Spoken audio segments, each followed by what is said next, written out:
Well, the question is, can you change your primers without changing your load? We're about to find out, coming up next. Hey guys, just a bit of a disclaimer before we start this. Do not let this test be reflective of the quality or how good the primers are. Well, welcome back to Hunt Shoot Off Road, and this is Bling Bling Bob.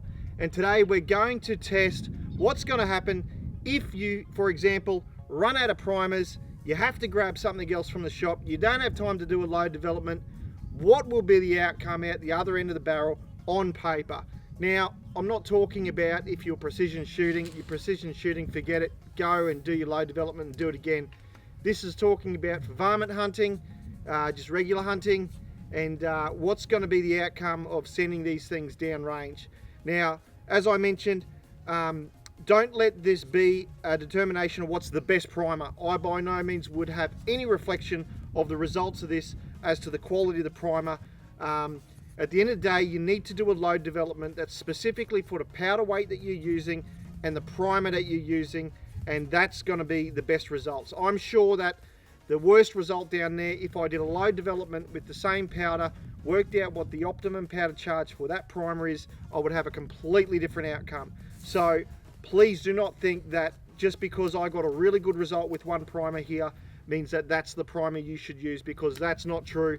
I have already worked out my own load, and I worked it out to the CCI 400, and I have shot the BR4 out of the gun as well. I didn't actually realize I had BR4s mixed in with the 400s, and that's my premium charge with that primer. So don't think that this is by any means reflective of the Winchester or the S&B or the Federals. You can't do that. You need to choose whatever you want to use and load development for that primer.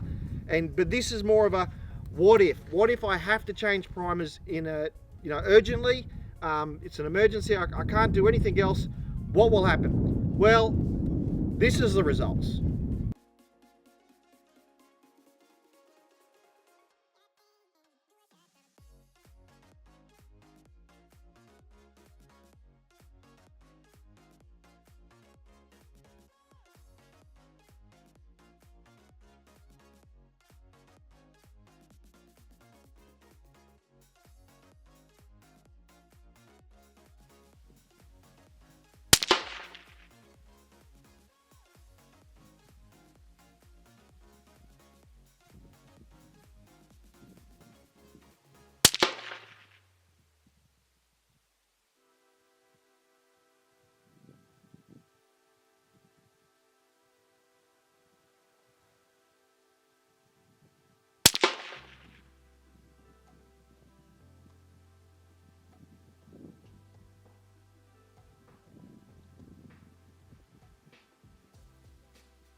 Well guys, I think the results speak for themselves. You can clearly see here, this was the factory loads. There were ADI cases. I think they were Outback, Aussie Outback or whatever it is.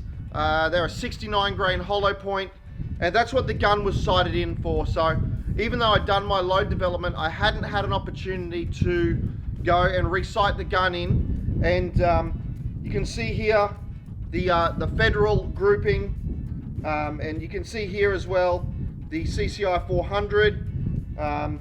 Here's the Winchester. Now that's the worst group I shot all day. Look, and I can tell you now, I was super satisfied with my shooting. I don't think that I was wriggling around. I didn't have any flyers. This is just the live results. Obviously, once again, as always, premium conditions with lots of wind.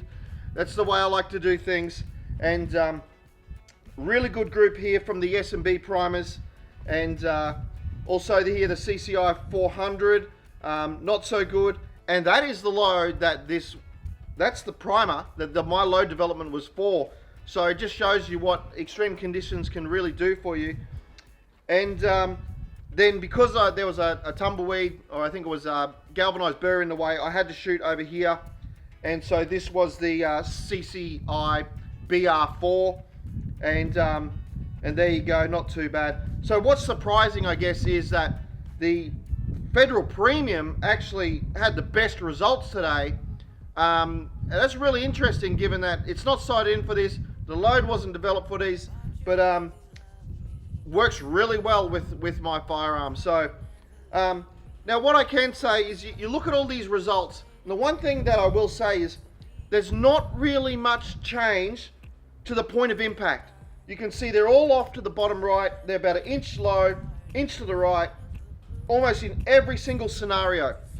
So what this proves to me is you could easily swap your primers in a case of emergency and still have fantastic results. Most likely, according to this, go out there and shoot them without even having to sight in. I hadn't sighted in the gun for my load, as I mentioned.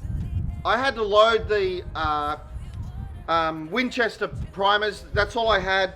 And of course, that's the worst result. You know, like, and I'm here and I'm like, oh my goodness, what an atrocity. This is going to be the worst 250 rounds I'm ever going to have to shoot through the gun, because that's about how many I loaded.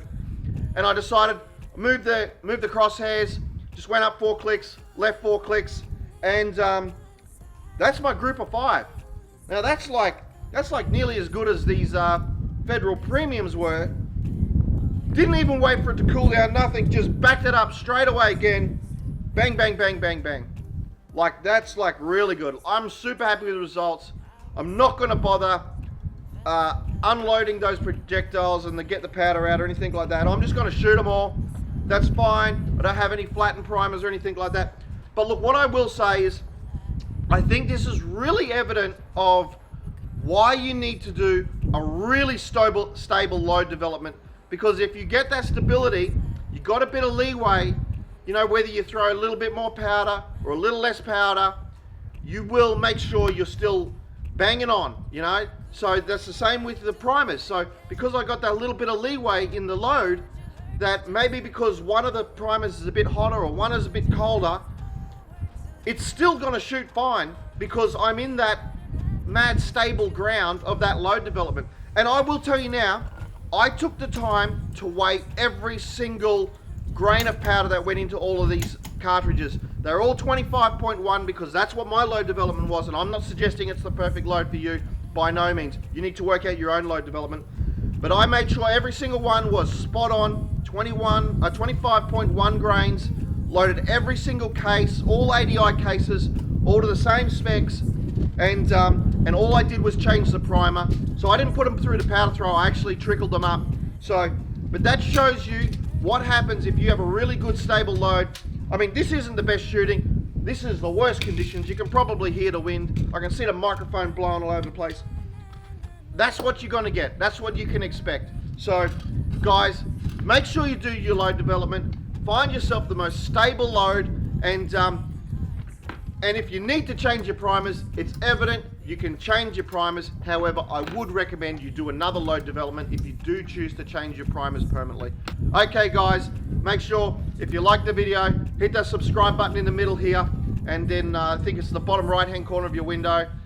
There's another subscribe button there, and please leave a comment below, and any questions, ask me. I can see what I can do. If you need some more information on something else, I'll try and get around to making a video.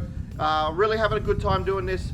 Until next time, keep shooting, have fun, and get them big boars. All right guys, see you later.